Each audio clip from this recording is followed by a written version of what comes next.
Hello everyone, स्वागत है आप सभी का आपके अपने यूट्यूब चैनल में जिसका नाम है बायोलॉजी कॉन्सेप्ट और मैं हूं सुरभि माथुर। और बच्चों, हम लोग पढ़ रहे थे इक्विसिटम। उसमें हम लोगों ने एक्सटर्नल मॉर्फोलॉजी पढ़ ली थी इक्विसिटम की, प्लस हमने कई उसकी कॉमन जो नेम है वो देखे थे, उसकी कुछ स्पीशीज़ देखे थे और सिस्टमेटिक पोजिशन देखी थी। ये 4 चीज़ें हम लोगों ने कल डिस्कस कर ली थी। आज हम लोग देखेंगे इक्विसिटम। उसमें हम देखेंगे internal structure of aerial shoot of equisetum. बहुत ज़्यादा इंपॉर्टेंट टॉपिक है, इस पर से बहुत सारे क्वेश्चंस बनते हैं। मैं आपको बीच बीच में उन सारे क्वेश्चंस को बताती रहूँगी और फिर हम लोग कुछ पीवाईक्यूज़ भी करेंगे जो पहले पूछे गए हैं एग्जाम में, क्वेश्चन किस तरह से आते हैं वो भी मैं आपको बताऊँगी। तो आइए शुरू करते हैं आज का ये लेक्चर। बच्चों देखो, जब हम इक्विसिटम के एरियल शूट की बात करते हैं तो जैसा कल मैंने आपको डायग्राम में बताया था कि ये इस तरह से एरियल शूट था। उसमें मैंने बताया था कि ये किस में डिफरेंशिएटेड था, नोड और इंटरनोड में। यहाँ पे स्केली लीफ थी, ये क्या थी, नोड थी। ये दूसरी भी क्या है, ये नोड है। और दो नोड के बीच का एरिया जो है वो क्या कहलाता है, इंटरनोड कहलाता है। तो अब इस इंटरनोड पे हमें कुछ मिल रही थी, रिजेस और ग्रूव्स मिल रही थी। ये चीज़ हम कल डिस्कस कर चुके हैं। तो अब बात यह है कि अभी इस बात को उठाने का मतलब क्या था। आप लोग सोच रहे होंगे कि कल पढ़ा तो दिया, अब क्यों बता रही है ये बात। इसलिए बता रही हूँ बेटा, क्योंकि जब आप इसका ट्रांसफर सेक्शन लेंगे तो आप जब ट्रांसफर सेक्शन नोड के थ्रू लेंगे तो स्ट्रक्चर अलग होगा, और जब आप इंटरनोड के थ्रू लेंगे, ये इंटरनोड है, इंटरनोड के थ्रू लेंगे तो ट्रांसफर सेक्शन का स्ट्रक्चर अलग आएगा, और जब आप नोड के थ्रू लेंगे सेक्शन तो स्ट्रक्चर अलग होगा। तो इसीलिए ये बात बहुत ज़्यादा ध्यान रखने की है।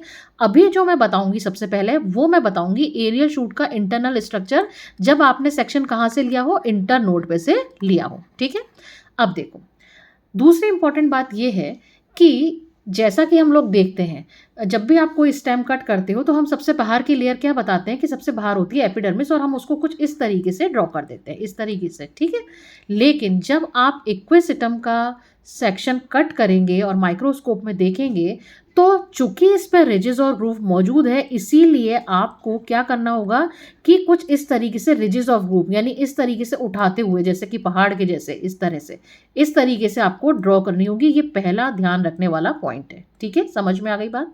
ये सबसे बाहर की लेयर जो है बच्चों, ये क्या कहलाएगी, एपिडर्मिस। अब इस एपिडर्मिस पर डिपोजिशन होता है किसका, सिलिका का। तो सिलिका के डिपोजिशन को हम किस तरीके से बताएंगे, इस तरीके से बताएंगे। ठीक है, इस तरीके से बताएंगे। और सिलिका होने की वजह से इसको क्या मिलती है, मैकेनिकल स्ट्रेंथ मिलती है। यहाँ पे आप देख सकते हैं जो पहली लेयर है वो क्या है, एपिडर्मिस है, सिंगल लेयर है, और उस पर सिलिका का डिपोजिशन है जो इसको मैकेनिकल स्ट्रेंथ देने का काम करती है, जिसकी वजह से ये क्या हो जाती है, एब्रेसिव हो जाती है, रफ सरफेस हो जाती है, खुरदुरी सरफेस हो जाती है। दूसरी खास बात क्या है कि इस एपिडर्मिस में आपको कुछ खाली जगह दिख रही है। कि खाली जगह क्या शो कर रही है बेटा, ये शो कर रही है स्टोमेटा। और स्टोमेटा भी कैसे, संकन। तो हम लिख देंगे यहाँ पे संकन स्टोमेटा। अब स्टोमेटा भी इसके खास तरीके हैं। खास तरह से मतलब ये है कि ये जो स्टोमेटा होंगे बेटा, वो मिलके बनेंगे 4 सेल्स से। मैं डायग्राम के थ्रू आपको बताती हूँ। ये देखिए, ये केवल मैंने स्टोमेटा का डायग्राम लिया है वहाँ पे से। ये 4 सेल्स से मिलके बनेंगे। 2 सेल्स जो साइज में बड़ी हैं उनको हम कहेंगे सब्सिडरी सेल्स। 2 सेल्स जो ग्रीन कलर्स की बनी हुई हैं, जो छोटी हैं साइज में, उसको हम कहेंगे गार्ड सेल्स। तो टोटल कितनी सेल हो गई, 4 सेल्स हो गई। अब ये जो 4 सेल्स हैं वो लिखा होगा बुक में आपके 2 टीयर्स में अरेंज होती हैं। 2 टीयर्स का मतलब हुआ कि एक टीयर तो ये हुआ अपर टीयर, जिसमें कि क्या है, सब्सिडरी सेल है, और जो ये नीचे वाला टीयर है वो कहलाएगा लोअर टीयर, जो किससे मिलके बन रहा है, 2 गार्ड सेल से मिलके बन रहा है। स्टोमेटा चूंकि धसे हुए होते हैं, इसीलिए हम इसको क्या कहते हैं, संकन स्टोमेटा कहते हैं। दूसरी बात क्या है कि जो सब्सिडरी सेल है, उस सब्सिडरी सेल्स में यहाँ पे ये जो 2 बताई गई है, ये क्या है, सब्सिडरी सेल्स बता रही हूँ मैं, ये वाली सेल और ये वाली सेल। इसमें क्या है, कुछ ट्रांसवर्स बैंड, यानी ये जो है, ये एक ट्रांसफर बैंड, ये दूसरा ट्रांसफर बैंड, ये मौजूद होते हैं। ये बैंड्स किसके बने होते हैं, ये भी सिलिशियस मटेरियल के बने होते हैं। समझ में आ गई बात। तो अगर हमें डिस्क्राइब करने को आएगा और एपिडर्मिस के बारे में हमें लिखना होगा तो हम क्या लिखेंगे कि आउटर मोस्ट लेयर है एपिडर्मिस, सिंगल लेयर है, संकन स्टोमेटा प्रेजेंट है, जो 2 गार्ड सेल और 2 सब्सिडरी सेल से मिलकर बने हुए हैं, और एपिडर्मिस पर सिलिका का डिपोजिशन है जो इसको मैकेनिकल स्ट्रेंथ देती है, जिसकी वजह से ये एब्रेसिव होता है, रफ होता है। उसके बाद बारी आ जाती है कॉर्टेक्स की। अब ये वाला जो रीजन दिख रहा है आपको, ये जो ब्राउन वाला पोर्शन प्लस ये ग्रीन वाला पोर्शन, ये वाला जो पोर्शन है बेटा, ये क्या कहलाता है, ये कहलाता है आउटर कॉर्टेक्स। ये वाला पोर्शन, ये पूरा पोर्शन और ये ग्रीन पोर्शन, ये मिलके क्या कहलाता है, आउटर कॉर्टेक्स कहलाता है। मैं दिखाती हूँ आपको अलग से डायग्राम के थ्रू। रिजेस और ग्रूव्स की बात मैंने आपको बता दी कि रिजेस और ग्रूव्स बतानी है। उसके बाद आप देखो एपिडर्मिस के बारे में मैंने ये सब चीज़ें आपको बता दी, single layer, incrustation of silica, mechanical strength, stomata. उसके बाद हम उस डायग्राम पर आते हैं। हाँ देखो क्या आ गया। अब यहाँ पर इसमें एक्सक्लूसिवली मैंने आउटर कॉर्टेक्स बताने की कोशिश करी है। ये क्या होगा, आउटर कॉर्टेक्स बना होगा दो तरह की सेल से। ये वाली जो सेल है जो ब्राउन कलर की है, जो इस तरह से बनी हुई है, ये इस सेल के अंदर सेल, फिर यहाँ पे एक सेल बनाई, ये भी एक सेल बनाई, इसके अंदर बनाई, ये कौन सी कहलाएगी, ये कहलाएगी स्क्लेरेनकाइमेटस सेल्स। स्क्लेरेनकाइमेटस सेल्स बनाते समय आपको ध्यान रखना है कि ये क्या है, ये है रिज, और यहाँ पे क्या है, ये स्टोमेटा है, ये क्या है, ग्रूव है। ठीक है, यहाँ पे मैं जी लिख देती हूँ और रिज की जगह पे मैं आर लिख देती हूँ। तो डायग्राम बनाते समय आपको ध्यान रखना है कि रिजेस के नीचे आपको 3 to 4 लेयर की स्क्लेरेनकाइमा बनानी है। वहीं जब आप ग्रूव्स की बात करेंगे तो वहाँ पे आपको 1 से 2 लेयर की ही स्क्लेरेनकाइमा बनानी है। ठीक है, समझ में आ गई बात। तो ये स्क्लेरेनकाइमा क्या करती है, मैकेनिकल स्ट्रेंथ देने का काम करती है। इसमें सेल्स के बीच में इंटरसेलुलर स्पेस नहीं मिलेगा।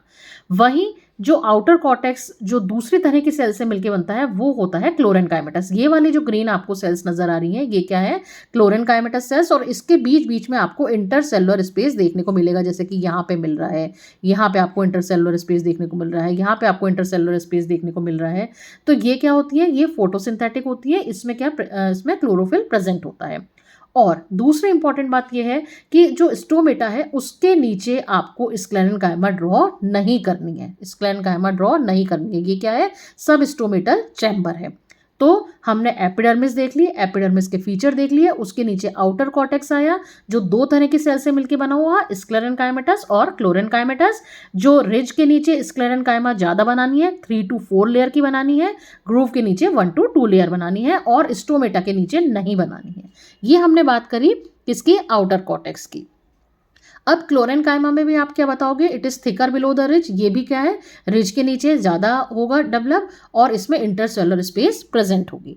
फिर आ जाते हैं हम इनर कॉर्टेक्स। अब ये वाला जो पोर्शन है यहाँ से लेके और ये आप मानिए यहाँ तक, ये जो पोर्शन है वो क्या कहलाएगा, इनर कॉर्टेक्स कहलाएगा। ये किससे मिलके बनेगा, ये पैरेनकाइमेटस सेल से मिलके बनेगा। अगर पैरेनकाइमेटस कह दिया इसका मतलब अंडरस्टूड है कि वो कैसी होंगी, थिन वॉल होंगी। यानी थिन वॉल का मतलब आपको सिंपल इस तरीके से ड्रॉ कर देना है, कोई इसमें डार्क आप लाइन कहीं नहीं करेंगे। तो ये क्या कहलाएगी, ये कहलाएगी पैरेनकाइमेटस सेल्स। और इसकी खास बात यह है कि इनर कॉर्टेक्स में एक विशेष तरह की कैनाल मौजूद होती है, एक विशेष तरह का लैक्यूना मौजूद होता है जिसको आप कहते हैं वेलिकुलर कैनाल। अब क्वेश्चन ये पूछा जाता है कि इक्विसिटम में कौन कौन सी कैनाल मिलती है, तो आपका आंसर होगा वेलिकुलर कैनाल और कैराइनल कैनाल। क्या होती है अभी बताती हूँ। ये बेसिकली वेलिकुलर कैनाल तो क्या होती है, ये एयर कैविटी होती है, ये काफ़ी सारी खाली जगह होती है, ये लैक्यूना होती है जिसमें एयर भरी रहती है, और मिलेगी कहाँ, एरियल शूट, इक्विसिटम के एरियल शूट का जब आप इंटर नोड पे से सेक्शन लेंगे, इंटर नोड पे से सेक्शन लेंगे, वहाँ पर आपको ये मिलेगी इनर कॉर्टेक्स वाले रीजन में। समझ में आ गई बात। अब कॉर्टेक्स की इनर मोस्ट जो लेयर होती है, यानी कि ये वाली जो लेयर होगी, ये लेयर क्या कहलाएगी, ये लेयर कहलाएगी एंडोडर्मिस। ठीक है, हमेशा कॉर्टेक्स की इनर मोस्ट लेयर अगर आपसे पूछी जाए तो आपका जवाब क्या होना चाहिए, कॉर्टेक्स की इनर मोस्ट लेयर क्या कहलाती है, एंडोडर्मिस। अब एंडोडर्मिस में, ये वाला डायग्राम पे मैं अभी आऊंगी, पहले एक बार एंडोडर्मिस को समझ लो। एंडोडर्मिस में यहाँ पर बहुत वेरिएशन देखने को मिलते हैं। सबसे कॉमन चीज़ तो ये है कि कॉर्टेक्स की इनर मोस्ट लेयर कह दिया, और जो मोस्ट कॉमन आपको मैक्सिमम स्पीशीज में मिलेगी वो सिंगल लेयर्ड एंडोडर्मिस होगी, यानी कि कॉर्टेक्स की इनर मोस्ट लेयर। और एग्जांपल इसका है इक्विसिटम पैलियोस्टर।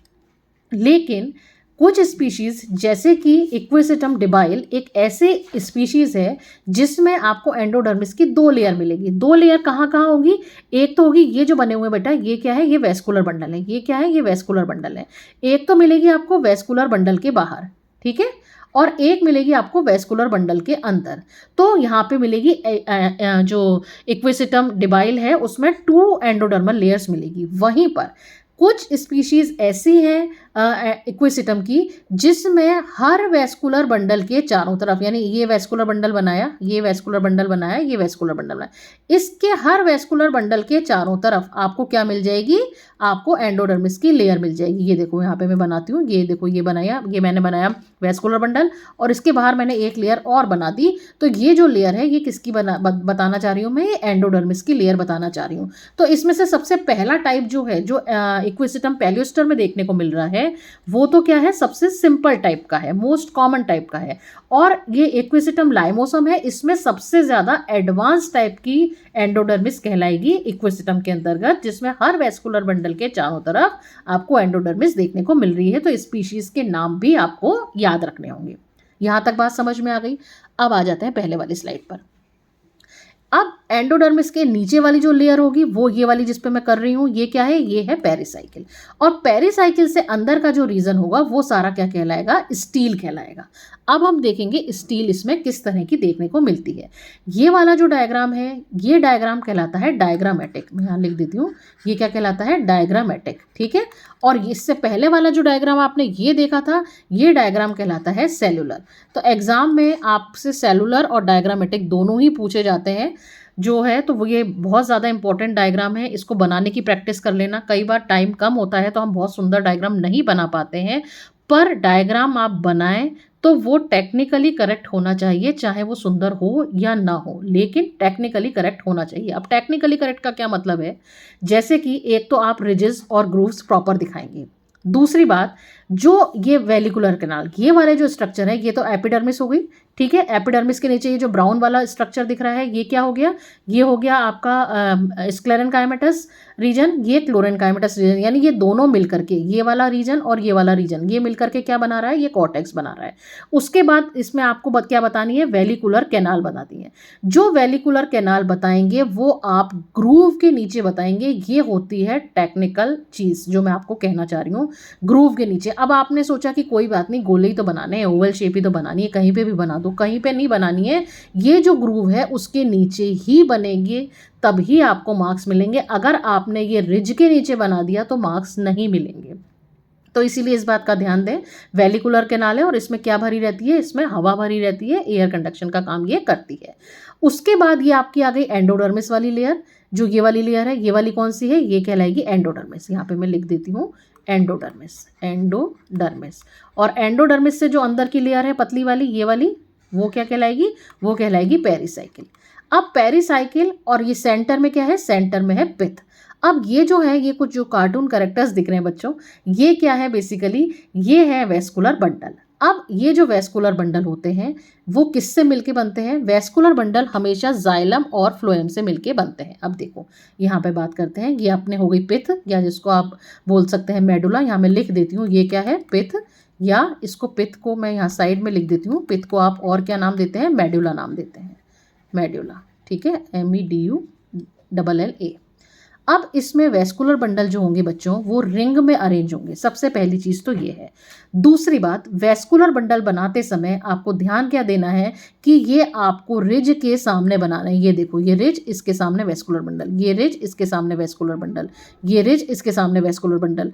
या आप कह सकते हैं कि ये जो वेस्कुलर बंडल है वो वेलिकुलर कैनाल के अल्टरनेट मैनर में प्रेजेंट है। यानी यहाँ पे वेलिकुलर कैनाल, फिर यहाँ पे वेस्कुलर बंडल, ये वेलिकुलर कैनाल, फिर यहाँ वेस्कुलर बंडल।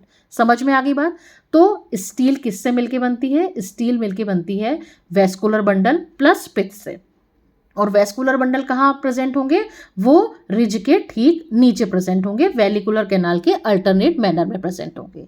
अब वेस्कुलर बंडल जो होते हैं बेटा, वो किस किस से, उसका टाइप क्या है, कॉन्जॉइंट, कोलेटरल एंड डार्क। अब मतलब समझो इसका। कॉन्जॉइंट का मतलब होता है कि जाइलम और फ्लोएम जो है वो आपस में जुड़े हुए हैं। अब आप कहोगे मैडम हमें तो नजर ही नहीं आ रहा इसमें जाइलम कौन सा है, फ्लोएम कौन सा है। अभी दिखाती हूँ आपको। ये देखो, सेलुलर वाले में नजर आएगा। ये देखो यहाँ पर, ये क्या है, ये जाइलम है, मेटाजाइलम। ये क्या है, ये प्रोटोजाइलम है। और इससे जुड़ी हुई सेल्स किसकी हैं? फ्लोएम की सेल्स जुड़ी हुई हैं, है ना। इससे जुड़ी हुई कौन सी? ये फ्लोएम की सेल, ये सारी फ्लोएम की सेल्स है। और ये क्या है? प्रोटोजाइलम, ये मेटाजाइलम। तो ये क्या है? आपस में पूरा का पूरा पोर्शन जुड़ा हुआ है। तो जब जाइलम और फ्लोएम जुड़े हुए होते हैं तो हम उसको क्या कह देते हैं? उसको हम कह देते हैं कॉन्जॉइंट। अब दूसरा वर्ड आया कोलेट्रल। कोलेट्रल का मतलब होता है सेंटर से लेटरल साइड में, तो इसीलिए हम इसको क्या कह रहे हैं? कोलेट्रल। तीसरी टर्म आई एंडार्क। इसके लिए मुझे वापस उसी डायग्राम पर आना होगा। एंडार्क का मतलब होता है कि जब प्रोटोजाइलम अंदर की तरफ हो यानी टुवर्ड्स द पिथ हो, और मेटाजाइलम टुवर्ड्स द पेरीफेरी हो। ये मैं यहाँ पे बना के बताती हूँ। जैसे कि यहाँ पर ये सेंटर वाला जो पोर्शन है ये तो हो गया पिथ, ठीक है। अब यहाँ पर मैंने बनाया वेस्कुलर बंडल। अब यहाँ पे जिसको मैं ये रेड कर दिया, मैंने फिल कर दिया, ये एलिमेंट मान लीजिए ये है प्रोटोजाइलम। ये किसकी तरफ है? पिथ की तरफ है।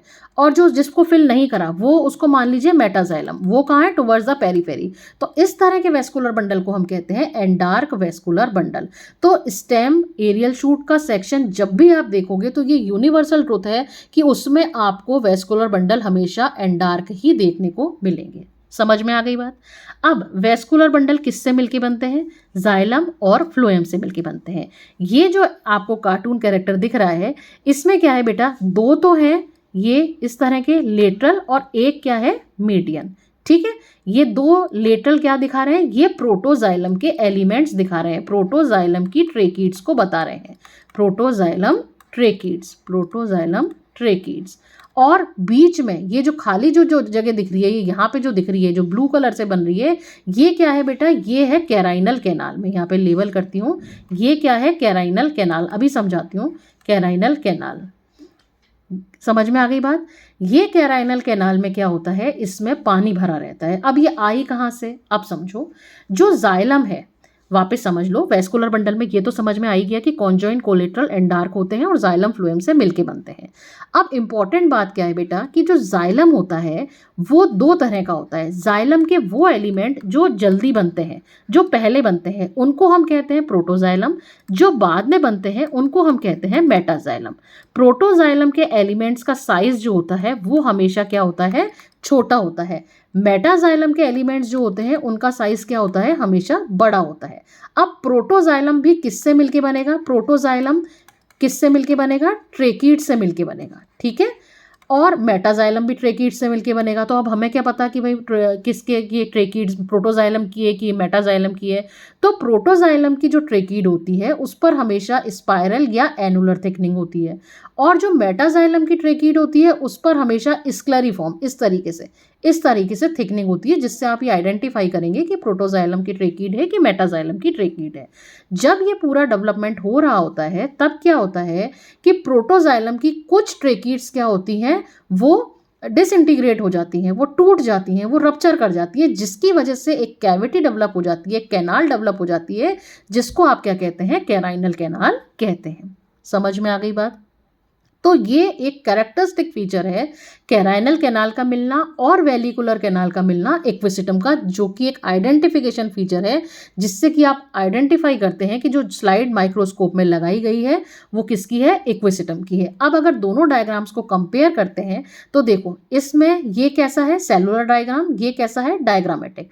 सबसे बाहर की जो लेयर हुई वो क्या कहलाएगी? एपिडर्मिस कहलाएगी। एपिडर्मिस के नीचे आपने देख लिया, यहाँ पे ये पैलिसेड टिश्यू दिख रहा है और ये स्क्लेरेनकाइमेटस टिश्यू दिख रहा है। ये वेलिकुलर कैनाल है। वेलिकुलर कैनाल हमेशा कहाँ पर होगी? ये ग्रूव्स के नीचे होगी। और रिजिस के नीचे क्या होंगे? वेस्कुलर बंडल होंगे। और वेस्कुलर बंडल के अंदर आपको जो प्रोटोजाइलम एलिमेंट्स के डिसइंटीग्रेशन से कैनाल बनेगी, जिसको आप क्या कह देंगे? कैराइनल कैनाल कह देंगे। डायग्राम में आप यहाँ देखिए, ये है कैराइनल कैनाल। तो ये किसके नीचे बनानी है? ये रिज के नीचे बनानी है। मैं यहाँ लाइन खींचती हूँ, ये देखो लाइन टेढ़ी हो गई है, ये सीधी खींचने की कोशिश करते हैं। ये देखो, ये देखो, ये हमेशा कैराइनल कैनाल है ना, हमेशा रिज के नीचे। और वेलिकुलर कैनाल कहाँ है? ग्रूव के नीचे आएगी, है ना। ये एक आइडेंटिफिकेशन फीचर है, इसीलिए ये दो टेक्निकल बातें हैं जिनको कि डायग्राम बनाते समय आपको याद रखना है। अब अपन देखते हैं कुछ क्वेश्चंस को, जो इतना सब कुछ हमने पढ़ा उस पर क्वेश्चंस किस तरह से आते हैं। क्वेश्चंस देखो, एक तो आता है इसके जीरोफिटिक और हाइड्रोफिटिक कैरेक्टर्स को जो इक्विसिटम में मिलते हैं। अब देखो क्या होंगे, मैडम आपने पढ़ाया ही नहीं है तो जीरोफिटिक और हाइड्रोफिटिक। तो अब अपन वापस आते हैं उस स्लाइड पर। देखो, इसमें आपको क्या-क्या चीज़ मिली? इसमें आपको एक तो एपिडर्मिस जो थी उस पर सिलिका का डिपॉज़िशन, है ना? सिलिका का डिपॉज़िशन ऑफ सिलिका पहली चीज़ ये। दूसरा स्क्लेरेनकाइमेटस हाइपोडर्मिस का मिलना, ये दूसरी बात। तीसरा पैलिसेड टिश्यू का मिलना, क्लोरेनकाइमेटस सेल्स का मिलना, और जो है वेल डेवलप्ड वाटर जो कंडक्टिंग सिस्टम है, वेल डेवलप्ड कैराइनल कैनाल का मिलना, वेलिकुलर कैनाल का मिलना, ये सारे फीचर्स क्या शो करते हैं कि ये जो प्लांट है वो क्या दिखाता है, जीरोफिटिक कैरेक्टर्स। क्योंकि जीरोफिटिक कैरेक्टर्स के लिए जीरोफाइट्स कब सर्वाइव करेंगे, जब उसमें स्क्लेरेनकाइमेटस टिश्यू अच्छा खासा होगा, उनमें मैकेनिकल स्ट्रेंथ अच्छी खासी होगी, प्लस उनका स्टेम भी फोटोसिंथेसिस करने का काम कर रहा है। तो ये सारी चीज़ें हमें मिल रही हैं किसमें, इक्विसिटम के एरियल शूट में। तो इसीलिए ये क्या दिखा रहा है, इसीलिए ये दिखा रहा है कि ये जो है जीरोफिटिक कैरेक्टर्स शो कर रहा है। और इसमें कैराइनल कैनाल मिल रही है और वेलिकुलर कैनाल मिल रही है। ये दिखा रहे हैं वेलिकुलर कैनाल के थ्रू एयर का कंडक्शन अच्छा होगा, कैराइनल कैनाल के थ्रू वाटर कंडक्शन अच्छा होगा। तो इससे सिद्ध हो रहा है कि ये हाइड्रोफिटिक कैरेक्टर भी दिखा रहा है। तो इसीलिए कहते हैं कि जो इक्विसिटम है वो, उसका जो राइजोम या उसका जो एरियल शूट है वो क्या शो करता है, दोनों ही कैरेक्टर्स शो करता है। फिर इस तरह से क्वेश्चन पूछा गया है, give a brief outline of anatomy of equisetum, what structural features of equisetum indicate adaptation of xeric and aquatic environment. उसी चीज़ को दूसरी तरीके से पूछ लिया गया। फिर आगे अगर आरयू की बात करूं तो वहां पर spacious of internode of equisetum of aerial stem, ये क्वेश्चन आता ही आता है। देखिए आप कितनी बार ये रिपीट हुआ है, तो इसीलिए इस क्वेश्चन को अच्छे से प्रिपेयर करना। What is carinal canal, carinal canal protoxylem elements के डिसइंटीग्रेशन से जो एक लैक्यूना डेवलप होता है, जो एक कैविटी डेवलप होती है इक्विसिटम में, उसको हम कहते हैं कैराइनल कैनाल। जब भी कैराइनल कैनाल लिखो तो इक्विसिटम नाम लिखना मत भूलना। फिर name the cavities present in the internode of equisetum, कौन सी कैविटीज है, तो उन्हीं कैविटीज की बात कर रहे हैं, वेलिकुलर कैनाल और कैनाइनल कैनाल। वेलिकुलर एंड कैराइनल कैनाल इसके आंसर होंगे। तो ये कब हमने देखा, जब इसका इंटर नोड पे से सेक्शन लिया गया। जब आप नोड पे से सेक्शन लेंगे तो आप इन चीज़ों को एब्सेंट कर देंगे, ना उसमें वेलिकुलर कैनाल होगी, ना कैराइनल कैनाल होगी, और ना ही पिथ होगी। क्योंकि जब आप सेक्शन यहाँ से ले रहे हो, नोड पे से ले रहे हो, तो यहाँ पे पिथ कहाँ होगी। पिथ तो हमने क्या पढ़ा था कि जो इक्विसिटम का इंटर नोड होती है वो हॉलो होती है, और यहाँ पे जब आप नोड है, नोड पे तो स्केली लीव्स प्रेजेंट है, ये सॉलिड पोर्शन है, तो इसलिए यहाँ पे स्टील नहीं मिलेगी, ना ही आपको वेलिकुलर कैनाल मिलेगी, ना ही आपको कैराइनल कैनाल मिलेगी। ये बेसिक डिफरेंस होता है जब आप सेक्शन कटिंग करेंगे इक्विसिटम के एरियल शूट का नोड और इंटर नोड पे से, ये एक बेसिक डिफरेंस है। तो इस तरीके से बच्चों आज हम लोगों ने इक्विसिटम के एरियल शूट का इंटरनल स्ट्रक्चर पढ़ा।